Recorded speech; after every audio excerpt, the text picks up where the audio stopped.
Island Garden City of Samal nagpatuman na og lockdown batok African swine fever. Dugang detalye atong sayron pinagi sa live report ni Jandy Esteban. Jandy.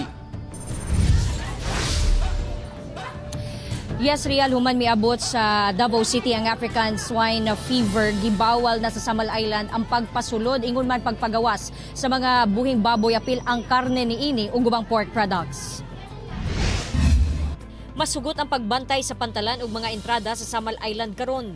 Ang tanang musulod sa isla nga may bit-bit nga karning baboy ug uban pang pork products kumpiskahon ug ipailawom sa proper disposal.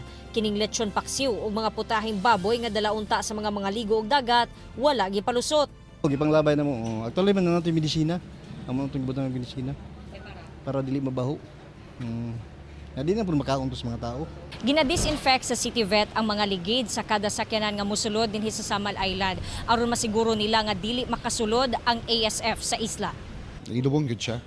Kay lisod man og ato tong pasagdan, mas ma-expose siya sa hangin ug sa mga langaw. And then ang langaw is a vector para maka-transmit sa uban na pong mga hayop. No? Sukad kagahapon, nagpatuman na og lockdown ang Samal Island human makumpirma nga nakasulod na ang ASF sa Davao City. Bawal ang tanang na pork products, live pati ang mga pork products na musulod sa isla. Agani pati ang pagpagawas ginabawalan na namo. Migahin na usab ang LGU og 1 million pesos alang sa cash assistance sa maapektuhang hog raiser ug 2 million pesos alang sa medical supplies batok ASF.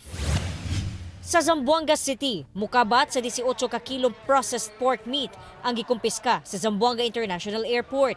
8 ka kilo niini mga chorizo gikan sa Davao City.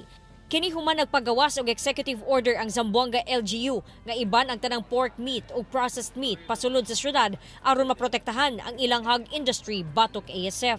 So as much as possible, kailangan talaga hindi talaga makapasok dito ang ASF. At saka nag-order na rin, meron na nga order ng ating mayor dito na bawal na talaga sa mga areas kung saan nanggaling itong mga produkto na ito ng mga pork and pork products. Real problema karon no sa LGU Samal kung hangtod kanusa ang ilahang makasupply ang mga hog raisers dinhi sa Samal. Kaysa 14,000 nga mga baboy, enough lang daw ni nga makasupply for 3 to 6 months and they don't know after 6 months enough pa ba ang supply. Samtang sa pag-verify po no sa pag-validate sa City Veterinarian's Office sa kining mga nagluya nga mga baboy diha sa Kaputian, dili kini tungod sa ASF, mineral deficiency lamang daw kini real. Pero ginaimbestigahan gihapon nila ang hinungdan sa pagkamatay sa mga baboy dinha sa Mambagubi. Real.